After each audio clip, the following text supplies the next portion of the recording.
rendez-vous du Maghreb et du Moyen-Orient. Merci de votre fidélité. Ce soir, grand angle sur ces Juifs de France qui ont choisi d'émigrer en Israël depuis l'an 2000. Ils sont quelques 40 000 à y avoir élu domicile. Comment s'intègrent-ils? Comment sont-ils perçus par les Israéliens de souche? Ont-ils une influence sur le paysage politique, religieux, culturel israélien? Pour en parler ce soir, je reçois Ron Carlili. Bonsoir, vous êtes journaliste, créateur, réalisateur d'une série de documentaires qui fait beaucoup parler d'elle depuis la semaine dernière, à Tzarfokaim. C'est la contraction de deux vocables hébraïques, Tzarfatim en français, les Français, pardon, et Tzon-Afrikaim, les Nord-Africains, vous l'aurez compris, l'expression est péjorative quand elle émane des Israéliens. Et c'est d'ailleurs la thèse de votre documentaire, Ron Carlili, puisque vous prétendez que les Juifs de France qui émigrent aujourd'hui en Israël, eh bien, sont méprisés par les élites ashkénazes, tout comme l'avaient été les Juifs maghrébins émigrés en Israël dans les années 60. À vos côtés, deux des héros de votre série. Je dis bonsoir à Lali Deré. Vous êtes journaliste, vous êtes né à Paris, de père juif tunisien, je crois, avant d'émigrer. Et de mère juive tunisienne. Et de mère juive tunisienne, 100%. Vous avez émigré en Israël à l'âge de 15 ans, c'était dans les années 90. Vous vivez aujourd'hui dans une implantation juive de Cisjordanie et vous dirigez un programme d'intégration Atid Israël. Nissim Slama à vos côtés. Bonsoir à vous également. Vous êtes né à Paris après des études de droit à la Sorbonne. Vous décidez d'émigrer en Israël. C'était en 2003. Depuis, vos parents vous ont rejoint. Mais vos sœurs, elles, ont choisi de rester dans leur pays natal. Juifs de France en Israël, en quête d'identité. C'est le titre de notre première partie. Mais je m'arrête là parce que sinon je vais me faire tirer les oreilles par ma chef d'édition, Léonore Jory. On regarde tout de suite un premier extrait. הגעתי ב-31 לאוקטובר 2003. הנחיתה לא הייתה רק קו. ידעתי שאני לא מגיע עכשיו לאוטופיה. ידעתי שאני מגיע למקום קשה. מספיק כאילו, יש לנו פה ניסיון, יש לנו פה משפחה, יש לי פה דודים שגרים פה איזה משנות ה-70, יש לי פה אח ואחות שגרים פה, יש לי כאילו מספיק ניסיון ומספיק חוויות לדעת שזה חוויה קשה. אבל זה הבית שלך. לעומת צרפת, שזה יכול יפה, ואתה מסתובב שם בחצר של הטווילרי ובז'רדן רויאל, זה יפה, אבל זה לא שלך. כשאני פה מסתובב בעיר העתיקה, אפילו היום, ואני עובר ליד החומה הרחבה, ואני אומר, פה זה חזקיהו המלך, זה המלך שלי שבנה את זה. כשאני מסתובב בעיר דוד, עולה במדרגות, ואני אומר, פה, יוסף בן מצטו מספר פה איך החיילים הרומאים תפסו את זה. פה אתה מרגיש את זה, אתה מגיע הביתה. פה הבית, לא בצרפת. Ron Carlili, on commence avec vous. À Tzarfokaim, en quoi cette expression elle est péjorative? C'est vrai, la majorité des Juifs de France sont d'origine nord-africaine. C'est vrai, c'est une contradiction entre Français et Nord-Africains. Et en Israël, quand on dit Nord-Africain, en général, c'est qu'on veut vous offenser. Quand on parle des Nord-Africains, on fait référence aux Orientaux. C'est une catégorie qui est née ici en Israël dans les années 50. Elle signifie que vous êtes marginal, sans éducation, que vous ne réussissez pas professionnellement, que vous êtes un religieux, à droite politiquement, etc. Et en règle générale, vous vivez aussi en périphérie ou dans un quartier oriental et vos chances d'en sortir sont faibles, voire nulles. Alors les héros de votre film, ils sont nés en France, Nissim et Lali sont nés en France, pour la plupart dans la ville des Lumières, à Paris, référence de progrès, s'il en est pour les Israéliens. Et pourtant, ces mêmes Israéliens refusent de voir en eux des Européens. Pourquoi ? תראה, אני חושב שהישראליות, ישראל לא למדה לכך משנות ה-50. Écoutez, je pense qu'Israël n'a pas tiré la leçon des années 50. Le pays inspecte toujours la génétique des nouveaux immigrants et tente toujours de trouver des résidus d'orientalité ou des restes de nord-africanité. Israël n'achète pas, entre guillemets, le fait que Lali ou Nissim viennent de France. On va toujours être obligé d'aller fouiller du côté du père, du grand-père, du père du grand-père, pour trouver un signe de cette appartenance et pouvoir les rabaisser. Quand vous regardez dans le miroir que vous tendent les Israéliens, vous y voyez quoi? Un Français? Un Maghrébin? Ça dépend quel Israélien. Quand Ron parle de Tzarfokaim, que les gens ils appellent Tzarfokaim, on ne parle pas de tous les Israéliens, on parle d'une partie de la population israélienne, suivant les élites, les anciennes élites de gauche, ashkénazes, non religieux, c'est une partie, on parle de 20%, 25% de la population. Et donc en fait ce qui se passe c'est qu'il y a une bonne partie des Israéliens qui nous regardent de manière égale et qui nous regardent de bonne manière. Au contraire, les Mizrahim disent vous êtes comme nous Mizrahim et les Ashkenazim disent vous venez de France. Et d'autre côté, il y a une petite partie des anciennes élites qui sont toujours les élites qui tiennent toujours une bonne partie de la presse et une bonne partie du cinéma et une bonne partie de la justice et une bonne partie de la culture, etc. qui eux nous regardent et disent attends, tu viens de France et quand même t'es de droite et quand même t'es religieux et quand même t'es sfaradé. Comment c'est possible? Donc en fait t'es pas un vrai Français. De positionnement politique. La leaderie, quand vous interagissez avec l'autre israélien, vous avez tendance à mettre en avant plutôt votre identité séfarade, votre identité française? Je pense que je mets les deux. Parce que pour moi elles sont complètement liées. Même si j'ai plus la nostalgie de la Tunisie que je n'ai jamais visitée que celle de la France, que j'ai quittée très tôt. Je pense que ces deux cultures mises ensemble, ça fait de moi quelqu'un de plus riche. Je ne veux pas renoncer ni à mon identité française, ni à mon identité séfarade, ni à mon identité israélienne. Je pense qu'au contraire, elles m'enrichissent. Ces trois identités-là, c'est mon identité juive bien entendu, elles m'enrichissent et elles font de moi quelqu'un de plus intéressant, de plus cosmopolite, quelqu'un qui peut parler avec un plus large éventail de personnes.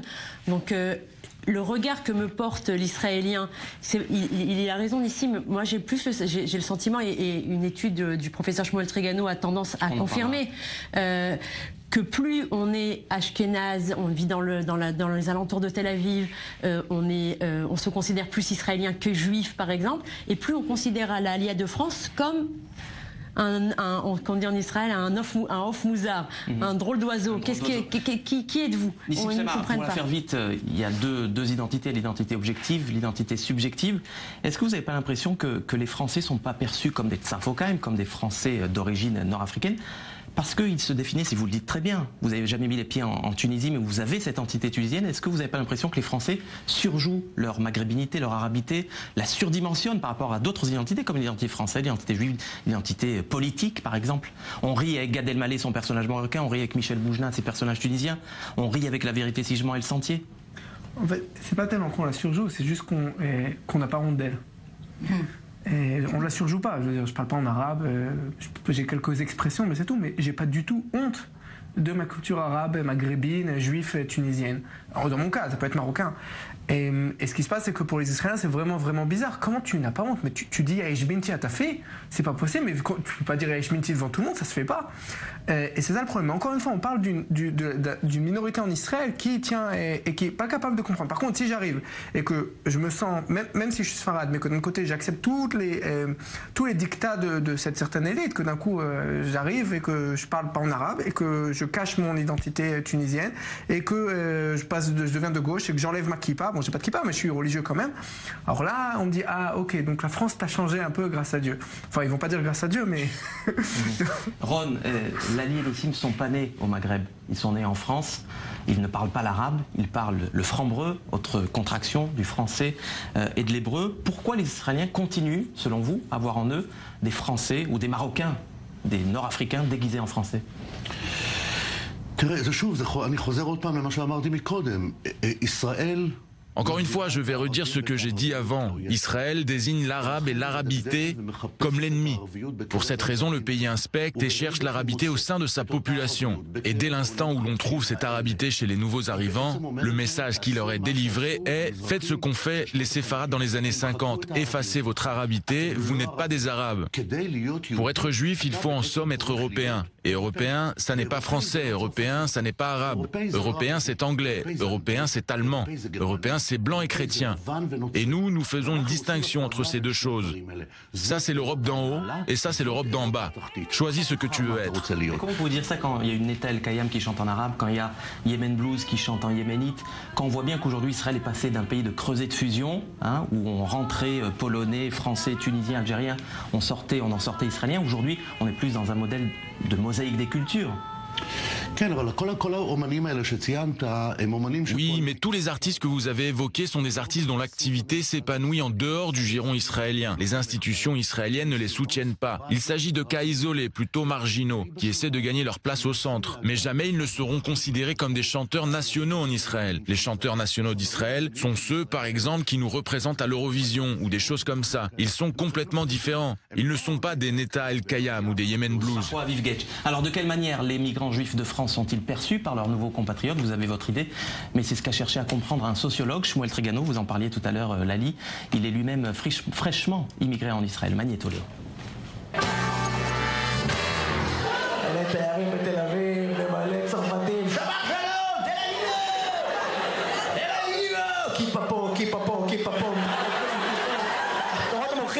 עם כיפה, ציצית, תפילים, 4 המינים, מבסוטים, סתם צועקים, שבת שלום, שבת שלום, יום שלישי, שבת שלום.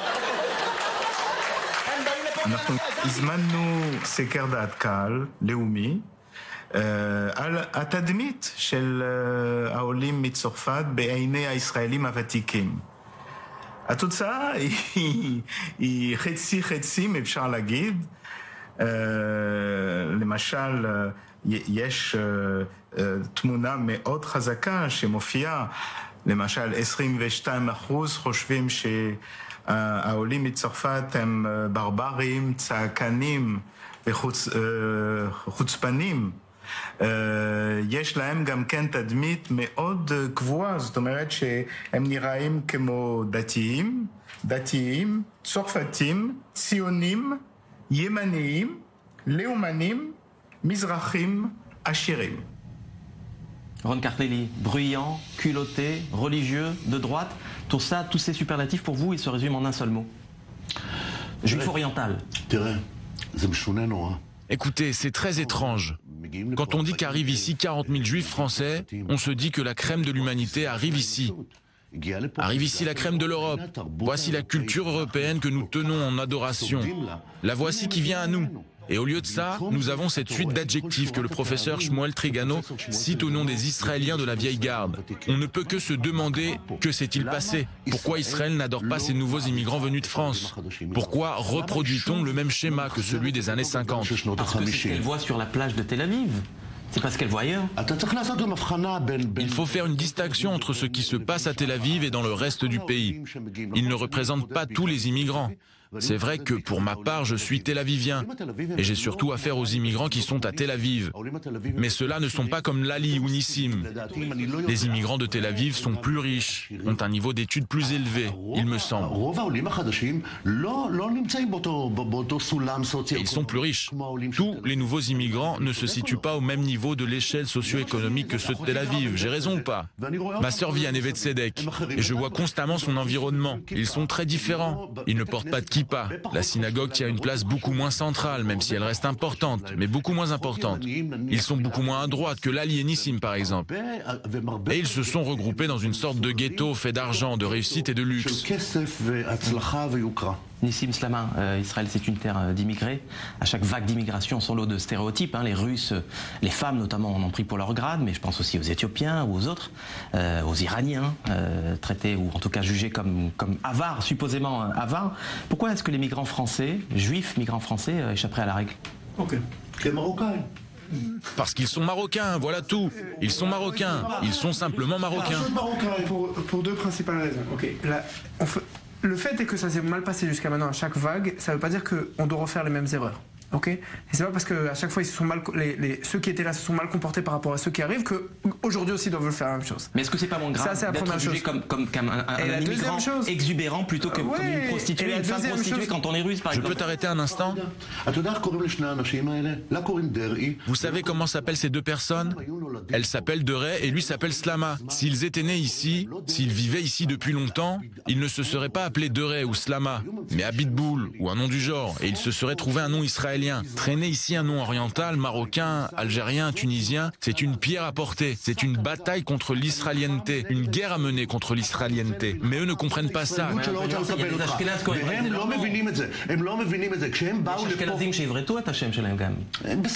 mais ils ont fait ça par choix. Quand Persky devient Pérez, c'est un choix qu'il fait pour se sentir israélien, pour affirmer son sionisme, pour être un sabra comme on dit. Nous, on nous a forcés. On a été forcés. C'est une motivation complètement différente. Ils arrivent ici, ils sont tellement fiers de leur nom, tellement fiers de leur culture, et une fois arrivés ici, ils se prennent une claque en pleine figure. Lali, est-ce que ce cliché de Tsar Fokai, si tant est qu'il vous colle à la peau, que vous l'acceptiez, est-ce qu'il vous rapproche des juifs orientaux, des juifs mizrahim en Israël? Ce qui me rapproche des juifs orientaux, c'est de comprendre que j'ai le privilège de ne pas avoir vécu ce qu'ils ont vécu. C'est-à-dire que de me comprendre aujourd'hui que si mes parents avaient fait un autre choix, je le regrette ce choix quelque part. J'aurais rêvé d'être une sabra, de naître ici. Mais en même temps, je me dis, mais quel destin j'aurais eu? Et à un moment, Michel Boujna, il dit quelque chose de magnifique. Il aurait eu son destin. J'aurais eu mon destin. Je l'aurais fait moi-même, mon destin. Mais en même temps, quand je regarde et quand j'entends... la question de la macro-sociologie, en tout cas, et du choix de chacun, du choix qu'on donne dans l'éducation de ses enfants aussi. Tout n'est pas qu'une question de structure. Non, c'est évident, c'est évident. Alors, dans le second volet, Ron Karhlili et de la série, vous avez suivi un couple, Cécile et Steve, sur le départ pour Israël. Vous avez cherché à comprendre ce qui les poussait, ce qui poussait de plus en plus de juifs à émigrer vers Israël. Terrorisme, hostilité réelle ou supposée des concitoyens musulmans, ou encore repli identitaire. Et c'est sans doute cette rencontre avec cette communauté juive française qui vous a conduit à vous poser cette question dans le troisième volet. Comment les juifs d'Afrique du Nord, ayant choisi d'émigrer en France, ont réussi là où leurs coreligionnaires, parfois au sein d'une même famille, installés en Israël, sont restés, eux, tout en bas de l'échelle sociale. On regarde un extrait. עזבו את צפון אפריקה. חלק עזבו לכיוון ארץ ישראל, מדינת ישראל, חלק עזבו לצרפת. בארץ ישראל, עד היום, מרגישים שהיה פה קיפוח, ולא נתנו להם לא נתנו להם צ'אנס בעצם. מצד שני, באותו זמן, באותו תהליך, באותם שנים, אנשים רבים היגרו לצרפת, ושם היום אתה מוצא את היהודים הצפון אפריקאים, במקומות הכי גבוהים, בתעשייה, בבידור, בקולנוע, בכלכלה, בפוליטיקה, בכל מיני מקומות. אני כל הזמן שואלת את עצמי את השאלה. בתור אחת שעכשיו מתעסקת בקליטת עלייה, אני מנסה להבין מה בצרפת, מה התהליך האינטגרטיבי בצרפת, של הקליטה בצרפת, של המהגרים, של לפי נוער, הרגליים שחורות, כמו שהיו קוראים להם. איך שם זה הצליח, ופה אנחנו 40-50 שנה אחרי זה עדיין מרגישים את החריקה הזאת בין שתי המחנות. Ron Karhlili, je voudrais un peu vous rafraîchir la mémoire quand même. On est en 62, l'Algérie vient de déclarer son indépendance. Regardez plutôt ce que dit Louis Jox. Il est alors ministre d'État des Affaires algériennes. Regardez ce qu'il dit à propos des pieds noirs. Il vaudrait mieux qu'ils aillent en Argentine, au Brésil ou en Australie. Autre exemple, Gaston Defferre. Il est maire de Marseille, maire mythologique de Marseille, que les pieds noirs aillent se réadapter ailleurs. Wow. Et si je vous montre ça, Ron Karhlili, vous l'avez compris, c'est que dans votre film, on pourrait croire qu'en France, pour les Juifs d'Afrique du Nord, c'était une partie de plaisir. Pour le plus grand bonheur des Juifs, ces gens-là sont une minorité. C'était pas la minorité, non, c'était la France officielle reçoit encore les Juifs les bras ouverts. Et les Juifs, de leur côté, font l'effort pour être intégrés, bien plus que d'autres groupes, d'autres minorités. La France donne aux Juifs ce que les Juifs n'ont pas reçu ici. La France leur donne une éducation de haut niveau, au moins en tout cas jusqu'aux années 1980. La France leur donne un statut social. La France leur donne la possibilité de briser tous les plafonds de verre. Mais surtout, la France n'est pas raciste avec eux quand leur nom de famille est mis au jour. Que ce soit Deray, Karli ou Slama. La leader, vous qui avez grandi en France, vous leur comparez un pays de 50 millions d'habitants, la France, en pleine Trente Glorieuses, qui accueille quelques centaines de milliers de pieds noirs de Juifs d'Afrique du Nord, à un jeune État israélien en pleine construction, en pleine guerre. C'est pas un peu outrancier? Alors, je comprends tout à fait ce point de vue et je suis d'accord sur le fait que comparer un État qui vient à peine de naître et la France des années 60, c'est un peu difficile. D'un autre côté, le choix imposé, c'est pas un choix imposé en fait, ce qui a été imposé aux Olim d'Afrique du Nord en Israël, c'est ça que je critique. C'est le fait qu'en France, on leur a donné le choix. Les Juifs d'Afrique du Nord qui sont arrivés en France, on ne leur a pas imposé l'endroit où ils allaient vivre, ni les lieux de travail qu'ils allaient avoir. On leur a donné un choix et ils ont réussi à attraper ces opportunités et à en faire ce qui est le cas, ce qu'on voit aujourd'hui, c'est-à-dire d'arriver au top du top de toute l'industrie et de toute la politique, etc. En Israël, on ne leur a pas donné ce choix. On a pris les Olim d'Afrique du Nord, les nouveaux immigrants d'Afrique du Nord, on les a mis dans des camions et on leur a dit vous allez là-bas. Il y a un moment, on a besoin de vous pour peupler le Negev, on va vous mettre en plein désert et on va vous dire construisez. C'est à vous de construire ces maisons, on va vous mettre dans des huttes. On ne leur a pas donné le choix. On a fixé leur destin a priori. Et on leur a imposé une éducation bien particulière, une éducation professionnelle dans la plupart des cas. On leur a pas donné accès à une éducation élevée, à avoir un baccalauréat, à faire des grandes études. Et les répercussions de ces choix imposés, de ce qui a été imposé dans les années 60, on les ressent jusqu'à aujourd'hui. C'est-à-dire que jusqu'à aujourd'hui, on a des villes entières en Israël où la majorité sont des Mizrahim, des Orientaux, et on voit le statut socio-économique de ces villes-là. C'est à pleurer. Nissim Slama, qu'il y a eu discrimination envers les Juifs orientaux, ça personne ne le conteste aujourd'hui. Les choses ont un peu changé quand même. Gadi Eisenkot, chef d'état-major de Tsahal, marocain. Avi Gabay, chef de file du parti travailliste, marocain. D'autres patrons de banque issus de ces Juifs orientaux. Jusqu'à preuve du contraire, les Français ne sont pas encore en tout cas, victimes de discrimination. Est-ce que vous n'avez pas l'impression de jouer un peu le jeu, non, laissez-moi finir. De jouer un petit peu, de servir un peu l'agenda politique de Ron Carlelli, qui fasse une projection aussi outrancière sur les Juifs de France alors que vous n'êtes même pas encore victime de discrimination. Est-ce que vous n'avez pas l'impression que Ron Carlelli raconte une histoire qui n'est pas la vôtre? Ok, le fait est que quand moi j'envoie un CV avec mon nom Slama, le fait est que je reçois moins de réponses que quand j'envoie le nom avec le nom de ma femme qui est Galante. Ok, c'est tout simplement, jusqu'à aujourd'hui, on peut dire qu'il n'y a pas de discrimination, etc. Mais le fait est qu'au niveau, peut-être il n'y a pas de discrimination officielle, mais au niveau d'Israël, il y a beaucoup plus de possibilités pour un Israélien, pour n'importe quel Israélien, de réussir avec un nom ashkenaz, avec un nom neutre, qu'avec un nom bien sfarad comme il faut. Ok, et c'est tout. Donc on peut dire qu'il n'y a pas vraiment de discrimination, mais encore une fois, on parle de 22% de la population. Donc il y a 22% de la population qui, oui, discrimine de manière très claire. Bon, ce sera le mot de la fin pour Ron Carlelli, très rapidement. Mais aujourd'hui, les élites ont un peu changé. Le gouvernement, c'est un gouvernement de droite qui est au pouvoir. Certains ministres populistes, eux-mêmes issus de ce judaïsme oriental, n'hésitent pas à brandir le démon communautaire, le démon ethnique, pour des gains politiques. Vous n'avez pas l'impression de servir un peu leur agenda politique à ces gens-là? Vous avez cité précédemment plusieurs noms de séfarades qui ont réussi dans la politique ou la culture. Mais là où il y a démocratie, et sans petits arrangements ou combines venus d'en haut, on peut voir que les séfarades ont un grand succès, que ce soit dans le sport, dans la musique, dans la culture, dans la politique. Là où il y a une démocratie, on peut constater que les séfarades réussissent. Là où les institutions contrôlent les sociétés, les séfarades sont relégués à l'arrière-plan.